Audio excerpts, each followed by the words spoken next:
They asked me to sit at the end of the table where the light was dim, and the music drowned conversation, as if darkness could erase a person.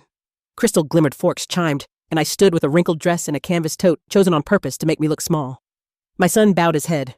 My daughter-in-law fixed a strand of hair that did not need fixing. Her parents smiled with the kind of polish that cuts. I smiled back and walked to the far chair. If they wanted me quiet and invisible, I would be both long enough to learn who they really were. My name is Sharon Ellis, 67 years old, a woman whose life looks modest from the sidewalk. I live in a small apartment with bookshelves, a teapot, and an armchair that remembers every winter. I never wore diamonds. I never bought a weekend house. I learned to keep accounts balanced and my voice steady. What no one at that table knew, least of all my son, was that for nearly 4 decades, I had climbed the hard staircase of a finance conglomerate until one day I found myself signing contracts that decided the sleep of entire departments. My pay was $50,000 each month. I did not speak of it. I wanted Evan to build his life on his own hands, not on my wallet. The restaurant perched above the city with a view meant to teach people how to envy. A hush of jazz bled through the air. Bianca sat beside Evan in a cream dress and a small pearl necklace, the picture of a young woman who had studied the rules of rooms like this since childhood. Across from them were her parents, Victoria and Graham, all quiet grooming and careful power. The host slipped by. Scented candles breathed polite sweetness. When I took my seat at the end of the table, Victoria lifted her glass as if to bless the arrangement. She ordered in French and never asked if anyone else understood. When the menus arrived, she leaned toward me with a smile that looked merciful from far away and cutting up close. "Do you need help with the dishes?"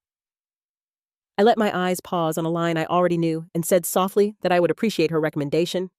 She turned to the server and requested something light and simple for me, the kind of food saved for a guest who should not cost much. Their conversation turned to first-class flights, hotel suites, private openings, names that buy doors. Graham told a story about a party in Washington, the kind of place that admits only those who already live above a velvet rope. I nodded, as if their world were a museum and I had paid for the audio guide. Evan tried to include me. He asked about my week. I told him it had been full and good. Victoria interrupted without looking at me. "Bianca said you work in an office, administrative tasks. That is respectable, at least it is stable." Pity dripped like syrup. I sipped water and let it pass. Graham set his napkin just so and spoke of investments in Europe. Victoria said money is a measure of stature, and those who hold it deserve the loudest voice. I set down my fork, not loud enough to make a scene, and not soft enough to disappear. I said I had always believed the truest voice belongs to whoever treats people with dignity when no one is watching. She laughed in a way that said she was still watching herself. "Mrs. Sharon has a philosophy," she said, as if I had wandered into the wrong class and started quoting the syllabus. Courses arrived and left like small parades. Bianca kept glancing at me, a quick look, then down at her plate, then toward her mother. There was apology in it, and fear. I answered with a small nod to let her know I saw her, and did not hold her silence against her. The room glowed. The wine held its red light. Stories stacked on stories until the evening reached the part where numbers grow sharp.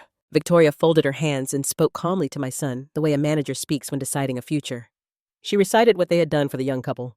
The wedding had cost more than $40,000. The honeymoon had cost $15,000. The down payment had been $35,000. These were not gifts, but exhibit tags, each with a precise figure. Graham added that help is only help when it buys stability and clarity.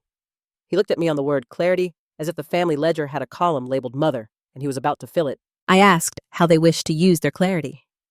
Victoria turned to me with a sympathetic tilt of the head and suggested very gently that independence is difficult at my age. She and Graham would be happy to send $600 or perhaps $800 each month, so I would not worry about bills or groceries or those little expenses that trouble people like me. The offer floated across the table like a silk ribbon that hides a chain. My son stared at his plate as if it could save him. Bianca stopped breathing for a moment. I thanked Victoria for her thoughtfulness. Then I asked her to help me understand what the money would buy. "We do not buy people," she said, smiling wider. "We care for them. We only want the children to be free of strain. If you had a little support, you might visit less often, rest more, enjoy life." Graham nodded as if a board vote had passed. No one said the word distance. No one needed to. I looked at my son and laid my hand over his so he would not speak before I was ready. Then I turned back to the people who believed they could rent silence. "Clarity is a beautiful thing," I said. "Since we are counting, perhaps we should finish the math. You have spent nearly $100,000 to bless a marriage. I have spent a lifetime raising a boy into a man. Tell me, Mr. and Mrs. Hale, what price did you have in mind for a mother?" Victoria's glass hovered midair, as if a nerve had been touched she did not know she had. Graham folded his hands, voice even and paternal, and said, "A mother's devotion is priceless, but adult life requires boundaries, and money clarifies where those boundaries should be." He suggested that a little space would keep the young couple from unnecessary obligations, that relief was a kindness.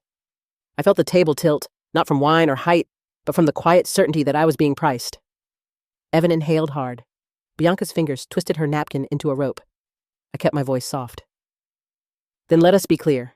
You are offering a monthly stipend in exchange for less presents. He began to object. I raised a palm. The word is less. We do not need to wrestle it into something prettier. Silence collected like frost. The jazz in the corner thinned to a thread. A server approached and retreated on instinct, as if the air around us had become glass. I thanked Victoria again for her generosity and asked a second question. If I accept your offer, who becomes the treasurer of my visits? She met my eyes and did not blink. We would trust your discretion, she said, which meant our discretion. Graham added that harmony is a form of love. I thought of all the rooms where those words had excused smaller lives and nodded as if I had learned something new. Then I let the quiet be mine. I set down my glass. I turned my chair an inch so my shoulders squared to them and not to the window. I told them a short story. When I was 23, I carried a baby with one arm and a night course textbook with the other. I worked by day at a law office in Portland and drank coffee at midnight over ledgers until 2 a.m., teaching myself to read the language of money. I said it without grandeur, just a line of truth laid on a table that held too much performance. Evan's head lifted the way a swimmer's breaks the surface. Bianca blinked. Victoria leaned back, as if the chair had moved. I said that years turned on one gear to the next, secretary to coordinator to manager to director, and somewhere along a long staircase, I learned that calm is the sharpest tool and silence when chosen is power. I told them I manage operating budgets measured in 9 figures, that contracts crossing my desk draw maps across continents, and that for nearly a decade, my pay has been $50,000 each month. I said I never told my son, because the only wealth I wanted him to inherit was a spine. The words did not ring like a trumpet. They fell like a gavel. The room around us continued its careful living. A laugh rose 2 tables away and faded. A waiter's tray passed smelling of butter and thyme. At our table, the air stopped moving. Graham tried to clear it with reason. He said my accomplishments were admirable but irrelevant to family dynamics. He said every house needs a head count on responsibility. I agreed. Then I asked whose head he had counted as worthy when I walked through the door. He did not answer. Victoria steepled her fingers and reached for elegance. She said she had only hoped to honor my simplicity. I thanked her. I told her she had honored it so hard she almost buried it. Dessert menus appeared and hovered. No one touched them. The server placed a leather folio near Graham's hand. He slid a platinum card inside with the offhand grace of a man who has never been refused. Minutes passed. The server returned wearing the same smooth smile, only tighter. He apologized for the inconvenience and said the card had been declined. A small crack ran across the evening. Graham frowned and produced another card gold, this time a little performance of recovery. The server departed and came back with the same apology and a different ache in his voice. The bank may have frozen activity. He suggested a call. Victoria's smile stayed pinned in place while heat rose beneath her powder. She whispered that the system here is provincial. She said not to make a fuss. I did not speak. I opened my canvas tote and removed a worn leather wallet that holds nothing of show and everything of habit. I slid out a matte black card that carries my name above a corporate crest. I set it on the folio and asked that the bill be charged and that a generous tip be added for the staff who had carried our evening as if it were not heavy. The server read my name and bowed slightly in the way of people who are trained to know power, even when it wears old shoes. He moved like water. Within a minute, he returned with the receipt and the quiet sentence payment approved. A line of ink confirmed it paid by Sharon Ellis. I did not look at Victoria. I looked at my son and saw the child who once brought me a crayon ledger, columns of crooked numbers, and asked if we were rich. I had told him we were rich in time and hope. Now he stared at me as if both had just walked back into the room. Bianca let out a breath like a bird uncaught. Graham studied the window and found no view. Victoria finally turned toward me and asked whether I had intended humiliation. I told her no. I had intended a mirror. The mirror showed that money without mercy makes small rooms that contempt shrinks both the giver and the given. It showed that a woman with a canvas tote can pay a bill for $810 and walk out with her dignity, while a pair of cards can fail and leave a table full of polished silence. I said it gently because truth does not need to shout when fact is already ringing. Then I thanked them for dinner. The food was excellent. The lesson would last longer. Bianca's eyes shone with something new. Evan's hand found mine under the table and held it with a steadiness that told me the boy had set something down and the man had picked something up. I stood, and the chair legs whispered over the floor. The crystal above us did not glimmer any differently, only as if it had always been light borrowing a body. As we left, I felt the oddest lightness. Not triumph, relief. The kind that comes when you stop asking to be seen and simply become impossible to ignore. Outside, the night waited like a fresh page. Evan walked beside me in silence, his hand warm around mine, his shoulders lighter than they had been in years. We didn't speak until we reached the sidewalk where the glow of passing cars streaked the wet pavement in gold and red. He finally said, "Mom, I didn't know you were this strong." I smiled soft and small. It's not strength, son. It's just knowing when silence ends. We walked slowly toward the curb, where taxis lined up like punctuation marks at the end of a sentence. I told him to take Bianca home. She needed his calm more than I did. He hesitated, but nodded, eyes bright with something between shame and pride. I hugged him quickly like mothers do when they don't want to cry. Then I stepped into the first cab. The driver, a man with gray at his temples, glanced at me in the mirror and asked where to. I gave my address. The Wellington Apartments corner of A and Maple. His eyes softened. Long day, he asked. A long night, I said. But it ended right. He chuckled. I've seen that look before. People who lose keep their eyes on the floor. You're looking at the sky. I smiled. Maybe I just stopped losing to myself. He nodded. That's the best kind of win. The city passed in ribbons of light. I leaned my forehead against the window, felt the cool glass steady my pulse. For years I had hidden my strength behind modest dresses and quiet gestures, believing humility meant shrinking. Tonight, I learned humility is not about making yourself small. It's about standing tall without needing to be seen. At home, I boiled water for mint tea, the kettle's whistle breaking the stillness. I sat in my armchair by the window, watching streetlights pool on the pavement below. My phone buzzed a message from Evan. "Mom, I'm proud of you. Thank you for showing me who you really are." I read it twice before replying, "I'm proud of you too." I put the phone down and breathed in the quiet. For the first time in years, silence felt like company, not emptiness. The next morning, sunlight crept through the curtains, soft and kind. Birds picked at crumbs on the windowsill. I thought of Victoria's last expression, the thin line of pride cracking under its own weight, and felt no anger. Just a calm pity for someone trapped inside the walls she built from wealth. My heart felt light, like it had finally paid its last debt. Evan called that afternoon, his voice clearer, steadier. "Mom," he said, "I spoke with them this morning." I waited the tea cooling in my hand. "They accused me of humiliating them. Said you made them look small." His tone changed firm now. "I told them they did that to themselves. That I was ashamed not of you, but of my silence." My throat tightened. And then, he took a breath. "I told them from now on, we live by our own rules. No control through money, no disrespect, no pretending." I listened proud and still. "What did they say?" He laughed softly. "They called me ungrateful, threatened to cut us off." But Bianca stood up. I heard surprise and pride mixing in his voice. She told them that kindness isn't weakness and that you deserve an apology. I smiled, tears stinging. She said that, yes, I think she finally saw what I've been blind to for years. For a long while, neither of us spoke. Then he said, "Mom, your strength. It's not about fighting people. It's about knowing when to walk away." I whispered, "Exactly. Real strength is calm." That weekend, I went for a walk in the park near my building. The morning smelled of dew and coffee. An old woman sat feeding pigeons on a bench. Her coat was worn, her hands trembling slightly as she tossed crumbs. "They like you," I said. She laughed. "No, dear. They like the bread. Birds are simple. They don't care who feeds them. People could learn from that." I sat beside her, feeling her words sink in. "You sound like someone who's lived through the noise." She chuckled. 80 years. Taught children half that time. Lost a husband to ambition. The higher he climbed, the lonelier he got. You learn that money buys space, not peace. Her eyes glimmered. Only kindness lasts. I left her with a thank you that felt like a prayer and walked home lighter. That day, I wrote in my notebook, "Freedom doesn't need proof." I read it aloud until it sounded like truth. For decades, I had worked to be respected, then spent another decade hiding so people wouldn't judge me. Somewhere in between, I forgot that I didn't owe the world an explanation. Later that week, my doorbell rang. Bianca stood there. No makeup, no pearls, no armor. "May I come in, Mom Sharon?" she asked quietly. I nodded. She sat on the edge of the couch, twisting her fingers. "I'm sorry," she began. "Not just for that night, but for every time I let them treat you that way." I said nothing. Some apologies need air, not interruption. She spoke through trembling breaths. "I grew up terrified of being poor. My parents taught me that money was respect. I thought marrying well meant safety. But you showed me that peace isn't something you buy. It's something you live." Tears slid down her face. I want to learn to live that way. I poured her water and said softly, start by asking yourself one thing before every choice. Am I doing this for me or for appearances? If it's for appearances, stop.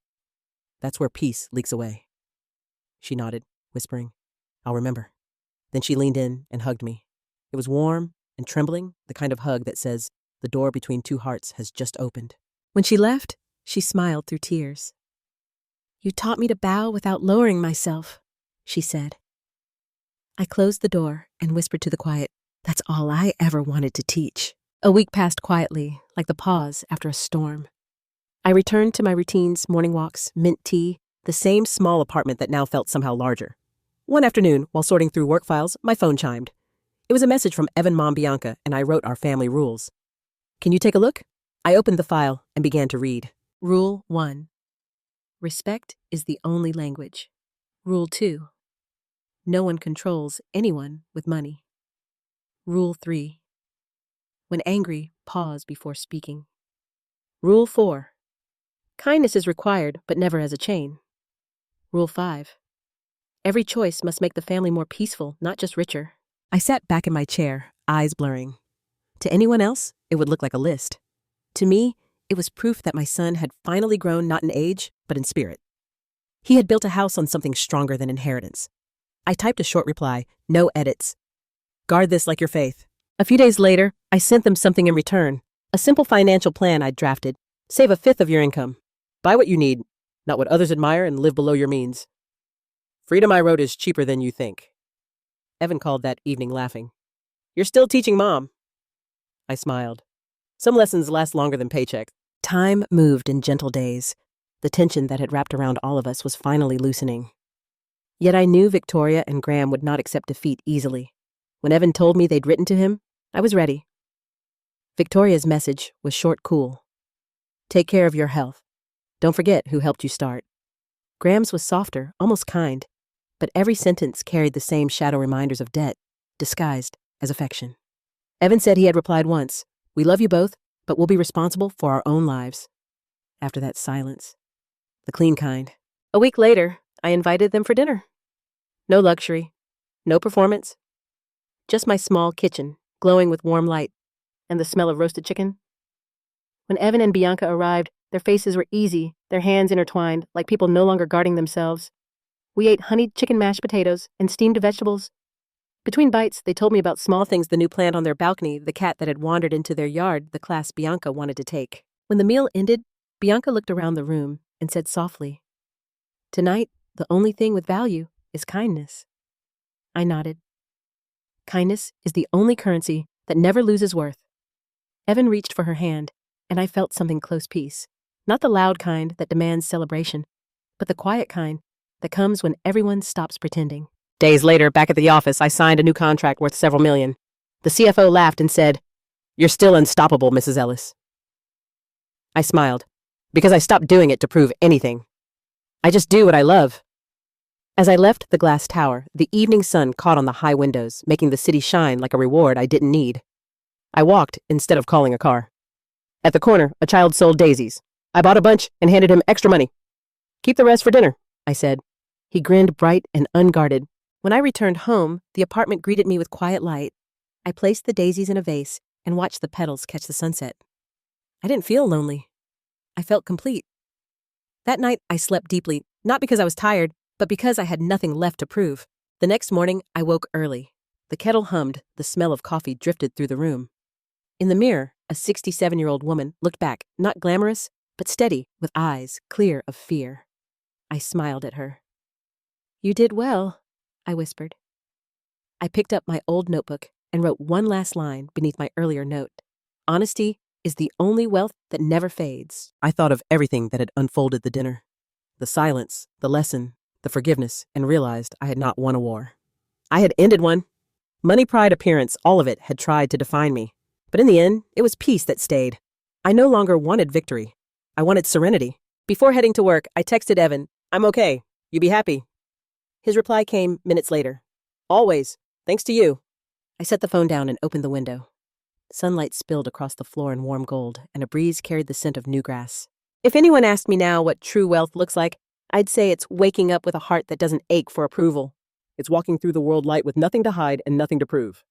I am Sharon Ellis, 67, a mother, a woman who chose peace over pretense.